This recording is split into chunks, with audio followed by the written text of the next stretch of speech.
Dipersembahkan oleh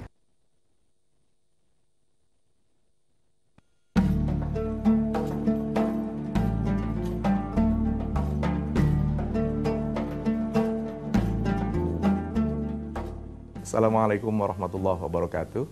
Pemirsa Metro TV yang dirahmati Allah, tema kita pada hari ini adalah pesan syariah tentang ilmu pengetahuan dan inovasi. Mengapa tema ini penting buat kita? Karena program kita ini adalah sukses syariah. Kita harus tahu apa ukuran dari sukses syariah itu. Ukuran sukses syariah adalah tercapainya tujuan syariah, maqasid syariah. Dan tujuan syariah itu apa? Tujuan syariah adalah meningkatkan kesejahteraan umat manusia.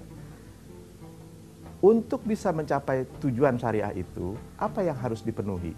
Syarat yang harus dipenuhi adalah menguasai ilmu pengetahuan dan melakukan inovasi. Oleh karena itu menarik untuk kita perhatikan bagaimana pesan syariah kepada kita. Seorang imam besar yang bernama Imam Syatibi mengatakan bahwa Inna syari' qasada bitasyri' iqamata masalihal ibad. Sesungguhnya Allah itu menurunkan syariah, tujuannya adalah agar tercipta kesejahteraan hamba-hambanya. Dan di antara hamba-hamba Allah itu adalah kita umat manusia. Ini sejalan dengan firman Allah yang lain, wa ma arsalnaka illa rahmatan lil alamin. Dan tidaklah kami mengutus kamu wahai Muhammad kecuali sebagai rahmat bagi sekalian alam. Jadi diutusnya Nabi Muhammad kepada kita itu sebagai bukti kasih sayang Allah, dan diturunkannya syariah kepada kita itu adalah untuk meningkatkan kesejahteraan kita semua. Ini sejalan juga dengan perintah Allah kepada kita semua. Di dalam surah Hud ayat 61 Allah berfirman, huwa ansha'akum minal ard wasta'marakum fiha. Dialah Allah yang menciptakan kamu dari tanah, dari bumi, dan kemudian Dia memerintahkan kamu untuk memakmurkannya.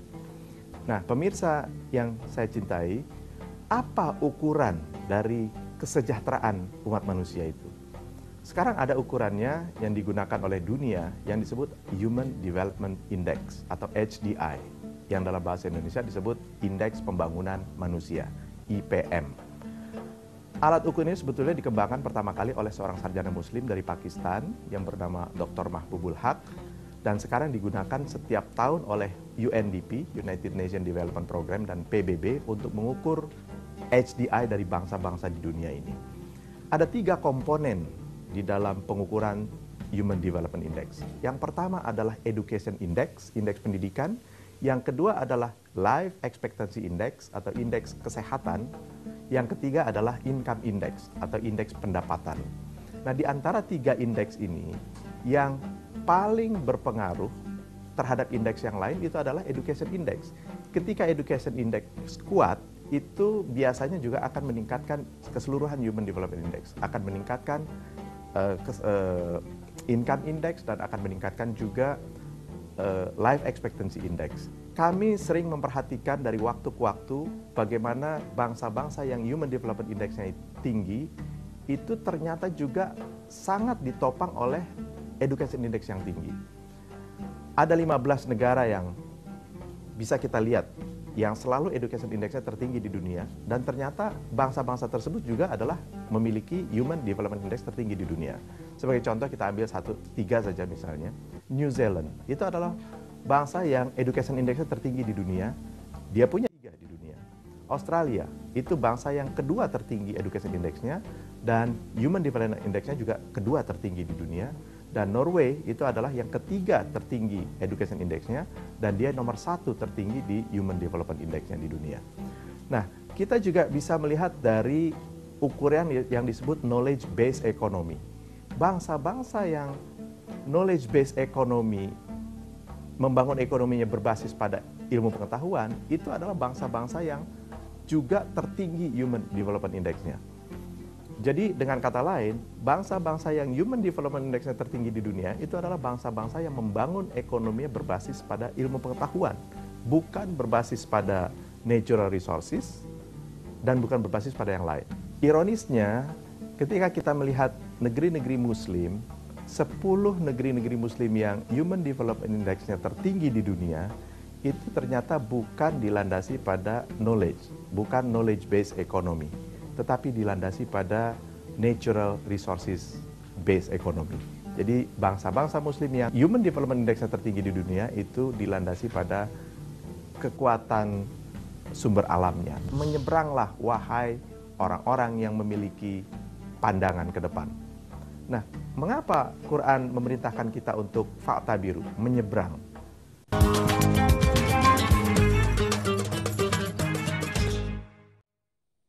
Dipersembahkan oleh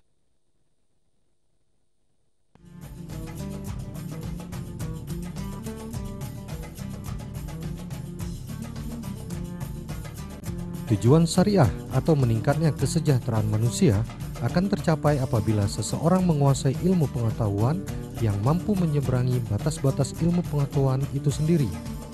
Namun, menguasai ilmu pengetahuan saja tidak cukup.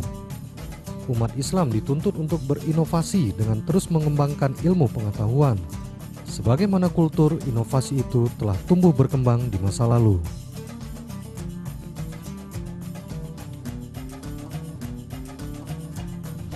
Pemirsa, fakta-fakta yang kita lihat tadi itu sebetulnya sejalan sekali dengan pesan Islam tentang ilmu pengetahuan kepada kita.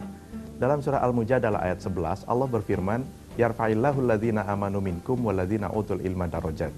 Allah mengangkat derajat orang-orang yang beriman di antara kalian dan orang-orang yang berilmu. Jadi dengan ilmu Allah akan mengangkat derajat kita semua. Begitu juga kita tahu pesan Islam, ayat yang pertama turun kepada Rasulullah Muhammad SAW itu berbunyi Iqra bismi rabbik, membaca, memerintahkan kita untuk membaca, dan itu berarti memasuki pintu gerbang ilmu pengetahuan. Sebagaimana juga dipesankan oleh Ali bin Abi Thalib, beliau mengatakan man aradad dunya fa'alaihi bil ilmi wa man aradal akhirah fa'alaihi bil ilmi wa man aradahuma fa'alaihi bil ilmi.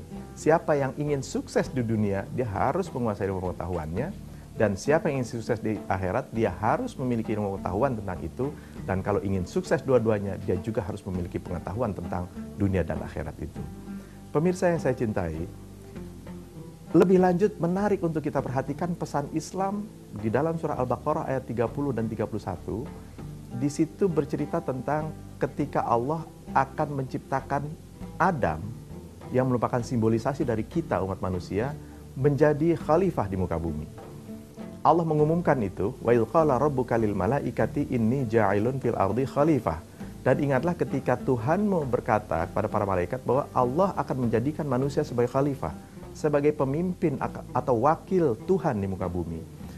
Apa yang Allah siapkan kepada Adam untuk menjadi khalifah di muka bumi?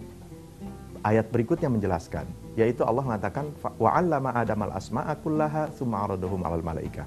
Dan Allah mengajarkan kepada Adam segala nama-nama, yang kemudian banyak ditafsirkan asma'a kullaha ini adalah dengan ilmu pengetahuan, substansi segala sesuatu, esensi segala sesuatu, dan tidak lain itu adalah ilmu pengetahuan. Jadi untuk sukses menjadi khalifah Allah di muka bumi, maka syarat yang pertama pun harus memiliki ilmu pengetahuan. Oleh karena itu, patut kita mengatakan bahwa memiliki ilmu pengetahuan itu adalah syariah pertama. Syariah pertama adalah knowledge, begitu. Tetapi selanjutnya kita lihat bahwa ternyata menguasai ilmu pengetahuan saja tidak cukup. Umat manusia juga dituntut untuk berinovasi, mengembangkan terus ilmu pengetahuannya. Kita lihat firman Allah dalam surah Al-Hasyr ayat 2. Allah mengatakan, "Fa'tabiru ya ulil absar." Beriktibarlah wahai orang-orang yang memiliki pandangan jauh ke depan. Dalam terjemahan-terjemahan sering diartikan fa'tabiru itu dengan ambillah pelajaran. I'tibarlah, ambillah pelajaran. Tetapi kalau kita ingin menafsirkan ayat ini secara lebih sesuai dengan bahasa asalnya, kata fa'tabiru itu berasal dari kata ubur atau abara, yang sesungguhnya artinya adalah menyeberang. Maka fa'tabiru itu lebih tepat kita artikan menyeberanglah wahai orang-orang yang memiliki pandangan ke depan. Nah, mengapa Quran memerintahkan kita untuk fa'tabiru, menyeberang? Mari kita tafsirkan dengan sesuai dengan penjelasan saya tadi, bahwa yang dimaksud menyeberang di situ adalah menyeberangi batas-batas ilmu pengetahuan. Pemirsa, kalau ilmu pengetahuan umat manusia setiap waktu ini kita akumulasikan, maka akan ada satu abstraksi yang kita sebut sebagai boundary of knowledge, batas-batas ilmu pengetahuan. Batas-batas ilmu pengetahuan itu adalah semua yang sudah dikuasai oleh manusia. Yang diperintahkan dengan fa'tabiru ya ulil absor itu adalah kita seberangi, kita terobos batas-batas itu. Kita temukan pengetahuan-pengetahuan yang baru yang masih berada di luar boundaries daripada ilmu pengetahuan. Nah, menerobos itu, itulah yang dimaksud dengan i'tibar. Menerobos itu dalam bahasa sekarang ini adalah melakukan inovasi, melakukan pembaharuan-pembaharuan, yang biasanya itu dilakukan dengan penelitian dan perenungan. Dan syarat untuk bisa melakukan penelitian dan perenungan adalah menguasai ilmu pengetahuan. Jadi, syarat pertama ilmu pengetahuan, syarat kedua adalah inovasi. Dengan berilmu pengetahuan, kita bisa berinovasi. Selanjutnya mari kita lihat, ya, bahwa ternyata tradisi menguasai ilmu pengetahuan dan kemudian melakukan inovasi itu adalah tradisi yang sudah dikembangkan oleh umat Islam. Bisa kita lihat buktinya adalah dengan istilah mujarrob yang berasal dari kata jaroba atau jarroba fi'il madhi, kemudian mujarrobun itu isim maf'ul yang artinya sebetulnya adalah mencoba-coba, menguji-uji, begitu, jarroba. Kemudian menjadi maf'ul, menjadi objek mujarrobun, ya, yang artinya adalah telah diuji coba. Nah, kata mujarrobun atau mujarrab dalam menjadi bahasa Indonesia itu sering kita salah artikan dengan dikaitkan dengan obat. Mujarrab itu artinya obat yang manjur atau cespleng, begitu. Padahal dalam pengertian aslinya, mujarrobun itu artinya yang telah melalui uji coba, dari kata jarroba. Ini menggambarkan bahwa tradisi Islam dulu ketika dia ingin mengintroduce sesuatu, apakah itu obat atau apa saja ilmu pengetahuan, itu telah melalui proses uji coba, apakah itu di laboratorium atau melalui penelitian-penelitian. Jadi adanya kata mujarrabun, mujarrab itu menggambarkan bahwa tradisi melakukan uji coba dan penelitian itu sudah sangat berkembang di masyarakat Islam pada masa yang lalu. Bagaimana fakta-fakta tentang peranan inovasi dengan kesejahteraan umat manusia? Inovasi melahirkan daya saing atau competitiveness.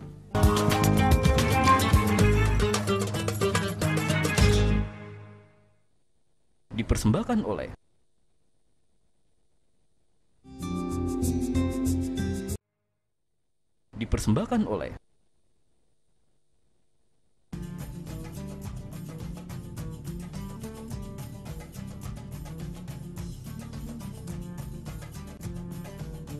negara-negara maju yang mempunyai indeks pembangunan manusia tertinggi di dunia membangun perekonomiannya dengan berbasis pengetahuan. Sementara banyak negara muslim indeks pembangunan manusianya berbasis sumber daya alam. Negara-negara tersebut sudah seharusnya bertransformasi menjadi knowledge-based economy. Bila tidak, kekayaan sumber daya alam yang melimpah tidak terkelola secara optimal dan secara ekonomi gagal mensejahterakan masyarakatnya. Nah, sekarang mari kita lihat bagaimana fakta-fakta tentang peranan inovasi dengan kesejahteraan umat manusia. Inovasi melahirkan daya saing atau competitiveness. Ukuran inovasi itu disebut Global Innovation Index. Ini setiap tahun diukur oleh INSEAD sejak tahun 2007. Dan ukuran daya saing itu adalah Global Competitive Index atau GCI yang setiap tahun juga diukur oleh World Economic Forum. Di antara dua ini ternyata ada hubungan yang saling menguatkan satu dengan yang lain. Global Innovation Index adalah sebuah metodologi untuk mengukur tingkat inovasi sebuah bangsa atau sebuah negara. Yang diukur ada input index, ada output index. Sementara Global Competitive Index itu adalah indeks untuk mengukur daya saing sebuah bangsa atau daya saing sebuah negara. Nah, alat ukurnya atau dimensinya itu adalah factor driven, ada efficiency driven, ada innovation driven. Nah, dari ukuran-ukuran itu setiap tahun diukur. Nah, ternyata bisa kita lihat bahwa bangsa-bangsa yang Global Innovation Index-nya tertinggi di dunia, itu juga adalah bangsa-bangsa yang Global Competitive Index-nya juga tertinggi di dunia. Jadi bangsa yang inovasi itu pasti bangsa yang kompetitif.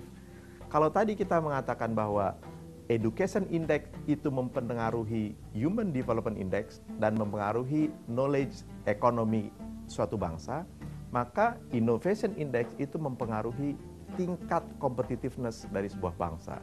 Dari 15 negara yang selalu kami lihat dari tahun ke tahun, yang Global Innovation Index tertinggi di dunia, itu mesti juga mereka pada umumnya adalah bangsa yang Global Competitive Index-nya juga tertinggi di dunia.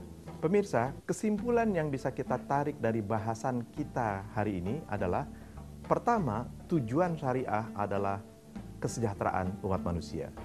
Kedua, untuk mencapai tujuan tersebut, maka kita harus menguasai ilmu pengetahuan dan inovasi. Ketiga, kepada kita para pelaku ekonomi dan keuangan syariah, perlu dibangun terus kesadaran bahwa untuk bisa sukses mencapai tujuan syariah, maka kita harus lebih knowledgeable dan lebih inovatif di dalam mengembangkan ekonomi dan keuangan syariah kita. Dan terakhir, kepada seluruh pemirsa, kita harus ingat betapa pentingnya ilmu pengetahuan dan inovasi, maka jangan sampai ada lingkungan kita, keluarga kita, ponakan kita dan sebagainya yang tidak bisa bersekolah disebabkan karena ketiadaan biaya misalnya, dan itu merupakan tanggung jawab kita semua. Demikian pemirsa, kajian kita pada hari ini. Assalamualaikum warahmatullahi wabarakatuh.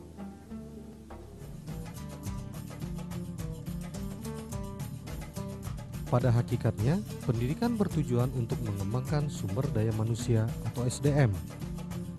Manusia dikatakan berkualitas jika memiliki kemampuan dan menguasai ilmu pengetahuan untuk mempermudah pemenuhan kebutuhan hidup manusia.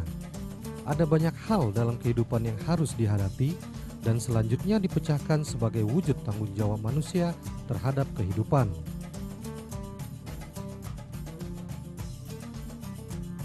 Dalam dimensi yang lebih luas, pendidikan pada akhirnya harus dapat mengangkat harkat dan martabat bangsanya. Jika suatu bangsa telah menguasai pengetahuan yang dibutuhkan oleh bangsanya, berarti mereka telah dapat berkompetisi dan mampu berdiri sejajar dengan bangsa lain.